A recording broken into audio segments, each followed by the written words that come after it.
오늘 하나님께서 우리에게 주시는 말씀은 누가복음 24장 13절에서 35절까지의 말씀입니다. 누가복음 24장 13절에서 35절까지의 말씀입니다. 제가 가진 성경책 신약 140페이지에 있습니다. 찾으셨으면 여러분과 제가 한 절씩 교독하겠습니다. 그날에 그들 중 둘이 예루살렘에서 25리 되는 엠마오라 하는 마을로 가면서 그들이 서로 이야기하며 문의할 때에 예수께서 가까이 이르러 그들과 동행하시나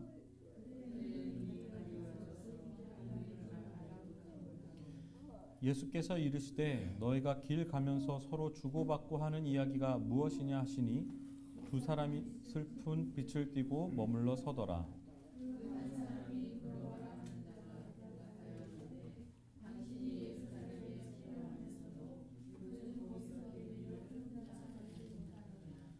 이르시되 무슨 일이냐? 이르되 나사렛 예수의 일이니 그는 하나님과 모든 백성 앞에서 말과 일에 능하신 선지자이거늘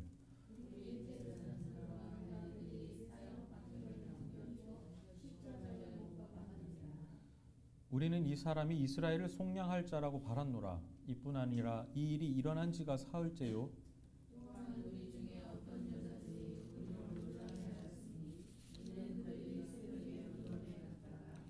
그의 시체는 보지 못하고 와서 그가 살아나셨다 하는 천사들의 나타남을 보았다 함이라.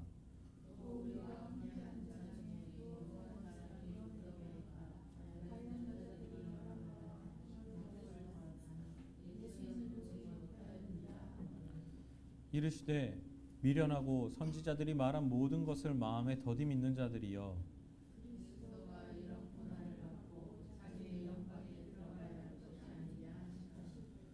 이에 모세와 모든 선지자의 글로 시작하여 모든 성경에 쓴 바 자기에 관한 것을 자세히 설명하시니라.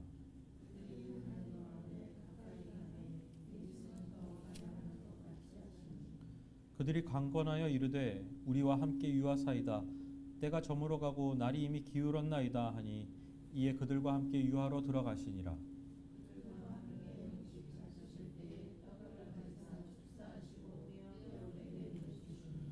그들의 눈이 밝아져 그인 줄 알아보더니 예수는 그들에게 보이지 아니하시는지라.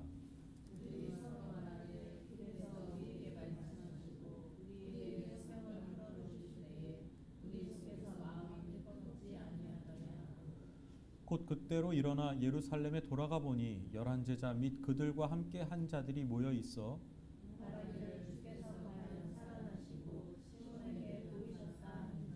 다 같이 읽겠습니다. 두 사람도 길에서 된 일과 예수께서 떡을 떼심으로 자기들에게 알려지신 것을 말하더라. 아멘.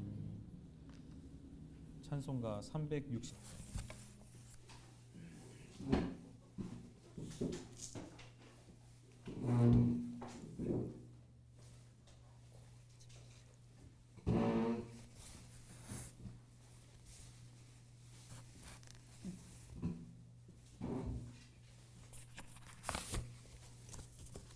사랑하는 여러분, 어느새 봄을 알리던 4월의 끝자락입니다. 부활절 마지막은 아니고 네 번째 주일입니다. 우리 사랑하는 성도 여러분들은 부활을 만끽하며 사시나요? 아니면 여전히 부활을 경험하지 못해 슬픔에 눈이 가리운 채 절망하며 살아가시나요? 우리는 살아가면서 한 번쯤 이야기를 나누다 보면 저 사람 벽창호야 이런 이야기를 합니다. 말이 통하지 않는다는 것이죠. 자신의 신념과 가치, 경험이 전부인 양 타자의 말을 듣지 않고 답답한 채 자기의 뜻만을 지향하는 사람을 가리켜 우리는 벽창호라고 합니다. 특별히 자신이 계획한 대로 일을 잘 이룬 사람들, 성공한 사람들, 이러한 사람들에게 이런 성향은 더욱 두드러집니다. 세상의 잣대로 성공한 사람, 경험이 많은 사람일수록 타자를 조종하거나 가르치려 합니다. 자신의 주장이 그들에게 수용이 되지 않으면 타인을 향해 무지하다 이야기하면서 그 사람을 무시하기 시작합니다. 그렇다면 예수를 믿는 우리들은 우리의 지금 현 주소는 어떠한가요? 별반 다르지 않다고 생각합니다. 자신이 경험한 하나님이 전부인 양 타자를 향해서 믿음을 종용하는 경우가 너무도 많습니다. 자신의 신앙이 옳다고 확증 편향적인 상황으로 몰아세우기 때문입니다. 상식과 이성의 균형이 무너진 채 미련하고 고집센 신앙으로 자신이 믿은 하나님, 자신이 경험한 조그만 부분의 하나님을 증명하려 합니다. 우리 또한 이런 사람들을 벽창호 같은 신앙으로 우리는 보고 있습니다. 나와 주변 사람들을 걱정하게 합니다. 그들은 힘들게 하는 것은 아닌지 우리의 신앙생활을 한번 점검이 필요합니다. 오늘 우리 주님께서는 첫 번째로 우리에게 하나님께서는 우리의 삶의 방향을 점검하라고 말씀하십니다. 말씀 13절에서 24절까지입니다. 오늘 본문 13절은 시작을 그날로 시작합니다. 그날이 어떤 날일까요? 예수님이 죽으시고 잡으신 부활한 날입니다. 주님이 죽으시고 사흘째 되는 부활절 날, 오늘 본문에 사람들의 반응이 생겨나기 시작합니다. 어떤 제자는 문을 꽁꽁 걸어 잠그고 무서워서 떨고 있습니다. 또 어떤 제자는 예수님의 무덤을 달려가서 예수님이 계신지 안 계신지 확인하는 사람이 있습니다. 여인들이 먼저 다가와 예수님은 살아나셨다, 천사가 말씀하셨다고 그러한 소식을 들은 제자들도 있었습니다.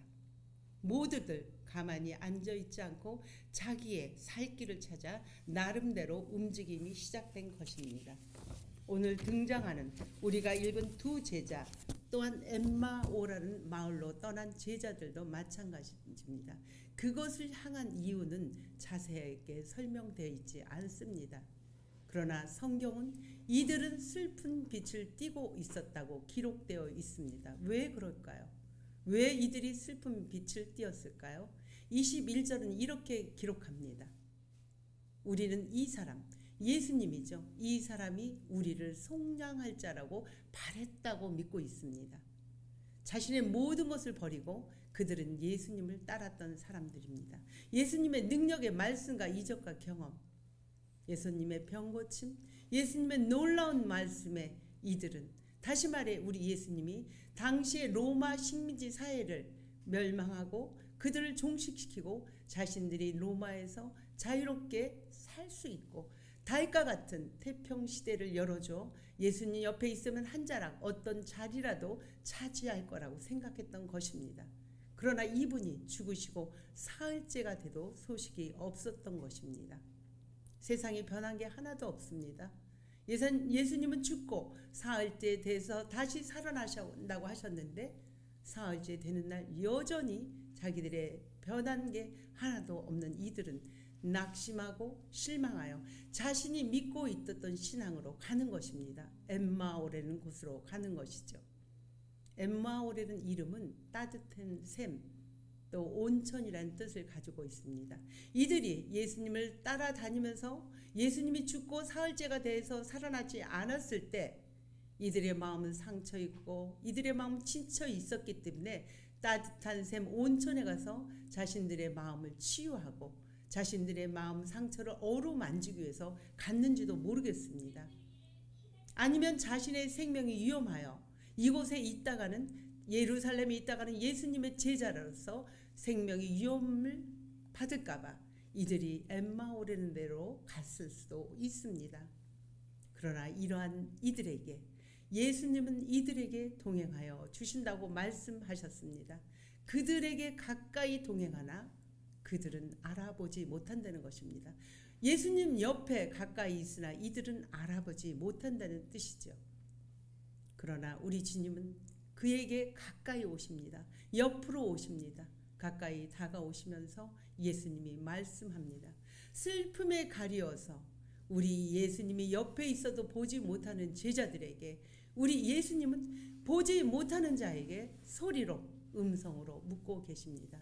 너희가 길을 가면서 주고받았던 이야기가 무엇이냐고 이들이 했던 얘기를 구체적으로 말을 이끌어낼 수 있게 말문을 여시는 것입니다. 이들은 옆에서 우리 주님께서 보시고 아시고 들으신 주님께서 왜 제자들을, 이 낙심한 제자들한테 물으셨을까요? 낙심한 그들에게 우리 예수님은 말을 열어서 그들의 절망했던 이들에게 그들의 속에 있는 말꼬리를 다 풀어내기 위해서 우리 주님은 그들에게 말을 거신 것입니다. 자신들의 이야기를 길 위에서 멈추게 됩니다. 걸어가던 길을 멈추고 자신들이 따라다녔던 예수님의 추억과 예수님의 가르쳤던 것, 예수님의 교육과 예수님의 어떻게 하여야 됐던 것을 이들은 그동안에 있었던 것을 다 예수님 앞에 고합니다. 그러나 이들이 고하는 것은 자신들의 신앙을 여지껏 살았던 그대로 이들은 예수님 앞에 증거하는 것입니다. 예수님은 옆에 있습니다. 예수님은 함께 있으나 예수는 따로 있는 경우가 된 것이죠. 같은 말이 통하지 않았기 때문입니다. 사랑하는 여러분은 어떤 기대를 품고 교회를 나오시나요? 복 받으시라고요? 복 필요하죠. 예수를 믿기 위해서는 복이 필요합니다. 그러나 이것에 한정돼서 진정한 예수를, 우리도 옆에 있는 예수를 알아보지 못하게 됩니다. 우리의 건강과 물질과 자식의 형통함, 그것에 급급해서 옆에 계신 예수를 우리도 보지 못할 경우가 있습니다. 아니면 평안을 찾기 위해서, 나 자신만의 안일과 평안을 찾기 위해서 옆에 계신 예수님이 와서 우리에게 말을 걸어도 우리는 그 예수를 바라보지 못할 때가 너무도 많은 경우입니다. 우리 여러분 모두는 길 위의 인생을 나그네 길, 이 땅에 잠시 온 순례의 길의 여행자입니다. 그런 우리가 소박하게 바라고 꿈꾸는 것이 죄는 아닙니다. 그러나 이런 것들이, 우리가 꿈꿨던 것이 다 무너져 버려 절망과 어둠밖에 없는 그날이 여러분은 지금 아니신지요?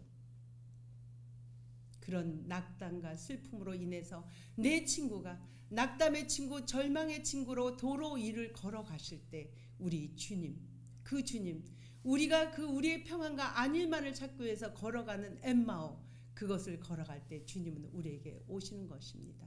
예수를 믿으면서 왜 내 인생은 안 믿었을 때보다 더 꼬여서 풀 수 없는 실타래 속에 있으면서 절망과 두려움과 염려 속에 살고 계신가요? 왜 이렇게 세상은 어지러운지 도대체 알 수가 없습니다. 믿음을 찾고 평안을 찾아 교회를 나와봤지만 우리는 정작 우리의 눈이, 우리의 생각이, 우리의 그 사고가 내 눈을 가려 예수님이 옆에 계셔도 보지 못하는 것 아닙니까? 자신의 기대와는 정반대로 점점 나락으로 빠져있는 우리의 믿음은 연약해집니다. 사랑하는 여러분, 그러나 염려하지 마십시오. 오늘 본문에서 같이 우리 주님이 오십니다. 그가 오십니다. 그가 먼저 우리에게 다가오십니다. 다가오신 예수님은 우리가 엠마오로 우리의 따뜻함, 우리의 안위를 위해서 가셔도 우리를 절대 혼내지 않습니다. 우리에게 말을 걸어오십니다. 지금 내가 힘들고 절망하는 것, 내가 견딜 수 없는 어려운 것이 무엇이냐고 우리에게 말을 건네십니다. 주님이 함께 하지만 따로 있는 것 같은 외로운 인생길에서 나에게 그 말을 다 구해봐라. 우리 주님은 물어오십니다. 이것이 기도 아닌가요? 주님은 다 아십니다. 우리를 보시고 아시고 듣고 계시기 때문에 다 아십니다. 그럼에도 우리의 소리를 듣고 싶으신 것입니다. 우리와 동행하고 교제하고 싶으신 것입니다. 함께 하는 것을 느끼고 싶은 것입니다. 내가 증명하려는, 내가 확증하려는 신앙에서 우리 주님은 우리를 점검하는 방향을 알려주십니다. 그렇다면 알려주실 때 우리는 어떤 반응을 해야 할까요? 두 번째로 하나님께서는 갈등하는 우리에게 뜨거운 말씀으로 기쁨을 주신다 말씀하십니다. 25절에서 32절 말씀입니다. 실망과 아쉬움을 감추지 못하고 예루살렘으로 떠나 엠마오로 향하고 있는 제자들입니다. 그러나 예수님이 동행하셨다 합니다. 여러분, 이 사실이 아주 중요한 사실입니다. 우리 예수님이 살아생전에 늘 제자들한테 이야기했습니다. 내가 부활하고 다시 갈릴리에서 만나자고. 그렇게 갈릴리가 어떤 데죠? 이방인의 동네, 가난한 동네, 힘들고 어려운 사람들이 사는 동네입니다. 그곳에서 다시 만나자고 우리 예수님이 살아계셨을 때 늘 말씀하셨습니다. 그러나 이 제자들은 갈릴리로 향한 게 아니고 자신들의 따뜻함, 안일하고 치유하고 자기 자신들의 행복을 위해서 이들은 엠마오로 행했던 것입니다. 그렇게 우리가 길을 잘못 드는 길까지도 우리 주님은 직접 찾아오셔서 이들에게 나타나신 것입니다. 이것이 우리가 이해할 수 없는 신앙의 신비인 것입니다. 세상 사람들은 정확합니다. 모든 것이 합리적이고 효능적인 걸로 생각합니다. 그러나 우리 주님은 그렇게 생각하지 않는 것입니다. 엠마오로 가는 그 제자에게 우리 예수님은 찾아오셔서 미련하고 알지 못하는 이들에게 우리 예수님은 성경에 대해서 자세히 설명했다고 오늘 말씀은 기록합니다. 그 말씀의 복음의 핵심은 무엇이냐면 고난 없는 영광은 없다. 다시 말해 십자가 없는 부활은 없다는 겁니다. 십자가와 부활은 함께 상호 보완되며 상호 함께 한다는 것입니다. 우리는 십자가가 없는 부활의 영광만 차지하려고 합니다. 우리는 또 어떤 사람은 십자가의 신앙만 강조합니다. 그러나 그리스도, 예수를 믿는 종교는 십자가와 부활의 영광, 십자가의 고난이 함께 가는 것이 균형과 조화를 이루는 신앙인 것입니다.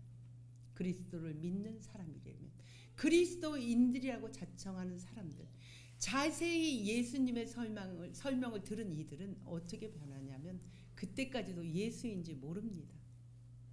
그러나 반전이 일어납니다.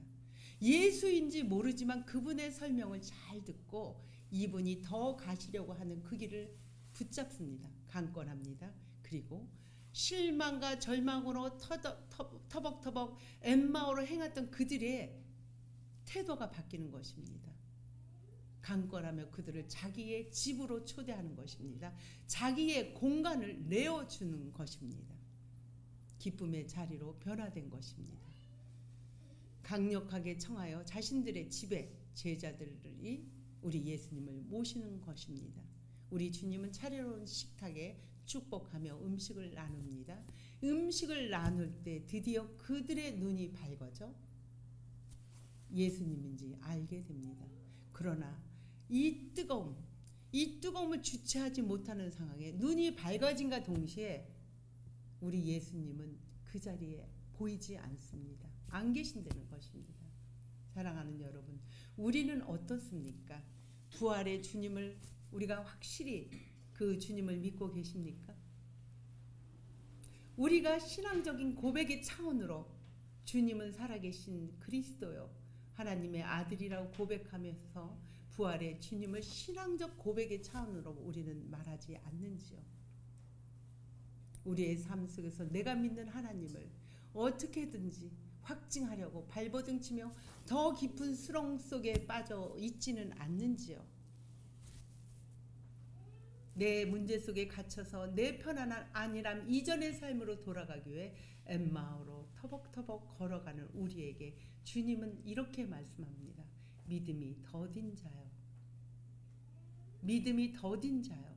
믿음이 더딘 자라는 것은 십자가의 신학과 부활의 영광을 우리가 알고만 있지 삶의 실천, 행동이 없다는 것입니다.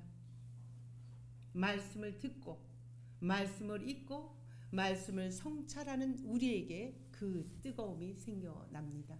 사랑하는 여러분, 주일날 말씀을 듣고 평상시에 얼마나 내가 주님과 이 말씀을 교제하며 성찰하는 시간을 가지시는지요.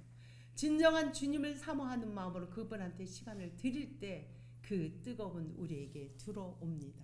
그러나 여기에서 그 뜨거움에 이들은 만족하지 않습니다. 예수인지 모르는 이들을 환대했을 때 그 낯선 사람을 식탁에 초대해 식사를 한다는 것은 그 낯선 사람을 친구로 받아들인다는 뜻입니다. 다시 말해 내가 갖고 있는 경험과 신념과 믿음을 다 내려놓고 그것을 말씀으로 채운다는 것입니다. 그 말씀으로 채울 때 비운 그 자리에 낯선 사람을 수용하는 것입니다. 그 낯선 사람의 생각과 가르침이 우리보다 다르다고 해도 그것을 받아들이는 겸손한 자세가 되는 것입니다. 환대를 받은 낯선이 떡을 떼어 축복합니다. 이럴 때 예수님이 보이는 것입니다. 그리하기에 지금도 우리 예수님은 낯선 이의 모습으로 지금도 어디에서나 어디든지 드러나고 나타나는 것입니다. 그래서 우리가 낯선 이를 환대해야 하는 이유입니다. 환대가 무엇입니까? 우리 교회에 지금 누가 새로운 분이 오셨을 때 우리가 주인이 되어서는 안 되는 것입니다. 그분이 이 자리, 이 공간이 편안하고 이분이 이 자리가 주인이 되어야 될 만큼 그분을 환대할 때 그게 환대의 자세인 것입니다. 우리 주님께서도 두 제자의 집을 가셨을 때 어떻게 됐습니까? 식탁을 가지고 우리 주님께서 주도권을 가지시고 떡을 가지시고 떡을 떼시고 축복하셨습니다. 제자들과 그 가족들과 그 모든 주변에 있는 사람들에게 그것을 준비한 제자들과 가족들이 주도권을 진 것이 아닙니다. 초대받은 우리 주님이 들어가셔서 주도권을 가지시고 그들을 축복하실 때 그때야 눈이 띄어 예수님을 보게 된 것입니다. 주님께 함께 하였지만 그때 이들은 또 주님이 떠나기에 따로가 됩니다. 그러나 따로가 됐지만 주님이 함께 있었지만도 따로였지만 주님이 옆에 계셨던 그 주님이 보이지 않지만 이들은 이전의 이들이 아닙니다. 확신에 차서 뜨거움이 차오릅니다. 그러면 그 뜨거움을 찬 우리들은 어떻게 그것을 반응해야 할까요? 세 번째로 하나님께서는 주님께서 가신 길을 따라 살라고 말씀하십니다. 말씀 32절에서 35절입니다. 주님이 옆에서 함께 동행하도 보지 못하는 그들, 소리를 들려 주어도 듣지 못했던 그들이 예수를 믿고 따른 것은 예수를 따른 것이 아닙니다. 그것은 자기의 신념의 신앙으로 믿음을 가졌던 것입니다. 그러하기에 지금도 우리는 옆에 계셔도 그 주님을 알아보지 못하는 것입니다. 그러나 주님을 알아본 순간 보이지 않았다고 주님 이 성경은 기록했습니다. 그러나 이 뜨거움을 주체하지 못하고 이들은 어떻게 합니까? 바로 일어났다. 곧 일어났다. 예루살렘 그들이 있던 제자들에게 함께 모였다고 합니다. 모여있던 제자들 여러 가지 상황이었죠. 예수님을 받대는 사람, 두려워서 문을 잠궜던 이들 앞에 이들은 공동체가 형성이 되면서 밖을 향하여 예수를 전하는 복음의 사도들이 돼서 사도행전의 증언자의 기록을 쓴 자들이 된 것입니다. 두려움에 떨던 제자들이 모여 예수의 부활 사건을 전하는 복음 전달자. 이것이 우리 또한 그 뜨거움을 우리 뜨거움에 앉아서 나만 갖고 있는 것이 아니고 나만 치료받고 있는 것이 아니고 곧 그 자리를 일어나 박차고 나갈 때 복음의 전달자로 그것은 확산되는 것입니다. 그러할 때 우리 예수님은 따로 있지만 따로 있는 것이 아니고 두려움이 없는 것입니다. 혼자 있지만 절대 흔들리지 않는 믿음을 가질 수 있다는 것입니다. 왜? 주님이 이전에는 우리가 가진 기대와 소망이었지만 이제는 주님이 주신 기대와 소망으로 우리가 나아갈 수 있는 것이기 때문입니다. 어떻게 이런 일이 가능할까요? 어떻게 보이지 않는데 지금도 우리 곁에 보이지 않는데 어떻게 우리가 이렇게 복음의 전달자로 살아갈 수 있을까요? 고난은 지금도 있고 앞으로 이러한 삶을 살 때는 고난은 계속 닥쳐올 텐데 어떻게 살 수 있습니까? 이들이 부활 전과 부활 후에 예수를 만났기 때문입니다. 하나님 나라의 기대는 똑같습니다. 예수님도 부활 전에는 예수님이 로마를 종식시키고 그들을 영광의 자리로 올릴 줄 알았습니다. 그러나 부활 후에 그들은 생각이 바뀐 것입니다. 출발이 달라진 것입니다. 그 식민지 고통의 장소 그 자리에서 하나님의 나라 사랑과 정의를 펼치기를 다짐하는 용기가 생겼던 것입니다. 사랑하는 여러분, 지금 여러분들 쓰러진 자리가 어디입니까? 여러분이 넘어진 자리가 어디입니까? 여러분의 실패의 자리가 어디입니까? 그것이 여러분의 출발점이 되어지는 것입니다. 우리가 엠마오로 갔던 출발점의 움직임이 예루살렘으로 향하는 출발점이 되었던 것 같이 우리에게 다시 출발할 수 있는 기회를 줍니다. 성경에는 누구를 통해서 알려주십니까? 베드로입니다. 그 예수님을 그 가련한 계집종에게도 무서워서 3번이나 예수를 배반했던 예수가 부활 후에 예수를 만나고 나서는 사람들 앞에 확실하게 증언하며 증거합니다. 십자가에 못 박혀 죽으신 이분이 하나님의 아들이요 그리스도라고. 이 말을 듣고 많은 사람이 회개를 하고, 왜 이렇게 회개를 했을까요? 벌벌 떨었던 이 베드로가 예수를 만나고 나서 담대하게 말씀을 전했던 것을 보고, 이 사람의 변화를 보고, 아, 예수는 계시구나, 살아계신 하나님이 계시구나. 그래서 그 자리에서 믿는 자의 수가 3,000명이나 되었다고 얘기합니다. 사랑하는 여러분, 우리는 살다 보면 모든 것이 다 무너질 때가 옵니다. 우리의 든든한 힘, 예수는 죽어서 여전히 죽음 가운데 부활하지 않은 채 살아갑니다. 그러나 이것만은 기억하십시오. 우리의 힘이 되신 주님은 우리를 한 번도 떠난 적이 없습니다. 우리 곁을 한 번도 떠난 적이 없고 우리를 포기하지 않으십니다. 우리는 연약하지만 그분은 강하십니다. 그 쓰러진 자리에 머물러 있으면 주님이 옆에서 이야기를 거시며, 그 이야기를 주님 앞에 말씀드릴 때 주님은 우리에게 상담자, 위로자가 되어 주셔서 다 설명해 주십니다. 그리고 우리에게 말씀하십니다. 거짓 없이 형제 사랑하기를 뜨겁게 하라. 베드로전서 1장 22절 말씀으로 권면합니다. 그 말씀이 우리의 절망과 고통으로 소망이 없는 우리에게 소망으로 뜨겁게 변하게 합니다. 우리 따로입니다. 우리는 여기에 함께 있지만 나가면 다 따로입니다. 그러나 그 따로에 우리 주님은 늘 함께 하고 계십니다. 각자의 주어진 잠재력, 각자의 주어진 그 달란트대로 우리는 따로지만 함께 주님의 힘을 나누는 그러한 공동체가 되기를 소망합니다. 오늘 말씀을 마치려 합니다. 이춘수 목사님께서 이계진 성도님이 오셨을 때 첫 인사로 이 말씀을 했습니다. 제가 정현종 시인의 방문객으로 말씀을 마치려 합니다. 오늘의 말씀이 핵심이 될 수도 있고 이 말씀을 눈을 감고 조용히 마무리해 보렵니다. 사람이 온다는 것은 실은 어마어마한 일이다. 그는 과거와 현재와 그리고 그의 미래와 함께 오기 때문이다.